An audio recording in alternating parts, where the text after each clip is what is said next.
Լուսինեն է, խմբային աշխատանք չի սիրում, քանի որ խուսափում է շփվել ու բարձրաձայն արտահայտել իր կարծիքը։ Դասընկերները կարծում են, որ Լուսինեն գիտելիք ու հմտություն չունի եւ խուսափում են նրա հետ նույն խմբում հայտնվել։ Իրականում Լուսինեն ինքնամփոփ աղջիկ է։ Հայկն է, խմբային աշխատանքում նախաձեռնությունն արագ իր ձեռքը վերցնող, այլոց կարծիքն անտեսող, թիմակիցներին առաջադրանքներ հանձնարարող։ Դասընկերները խուսափում են Հայկի հետ նույն խմբում աշխատել։ Նրա տեսակը երբեմն ճնշում է դասընկերներին։ Տիկին Հովհաննիսյանի համար այս խիստ տարբեր խառնվածքներով սովորողների հետ աշխատելը մարտահրավեր է։ Հայկին լռեցնել չէր ստացվում, իսկ Լուսինեն համառորեն չէր ներառվում։ Խնդիրը մնում էր չլուծված։ Մանկավարժական աշխատողների վարքականոն։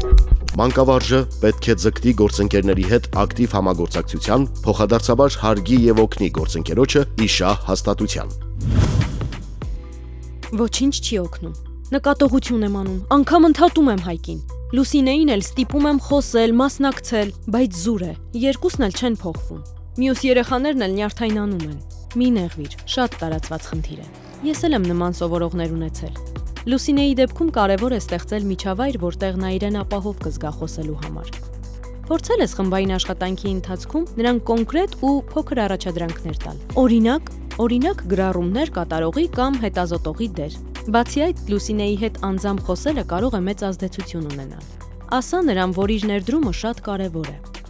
Լավ միտք է, կփորձեմ։ Բայց Հայկի դեպքում ավելի բարդ է։ Ոչինչ չի օգնում։ Հայկի դեպքում էլ փորձիր նրա առաջնորդի հմտությունները դրական ուղղությամբ օգտագործել։ Օրինակ, առաջարկիր նրան խմբի վարողի դերը, ում խնդիրն է ապահովել, որ խմբում բոլորն իրենց կարծիքը հայտնեն։ Տիկին Հովհաննիսյանը որոշեց հետևել իր գործընկերուհու խորհրդին։ Մեկ բանում նա վստահ էր, անպայման պետք է փորձել։ Երբ սովորողն իրեն հասկացված ու գնահատված է զգում, նա հակված է արդյունավետ աշխատել։ Մանկավարժների միջև գործնական խորհուրդների եւ փորձի փոխանակումը ստեղծում է համագործակցային միջավայր, որից շահում են դպրոցում բոլորը։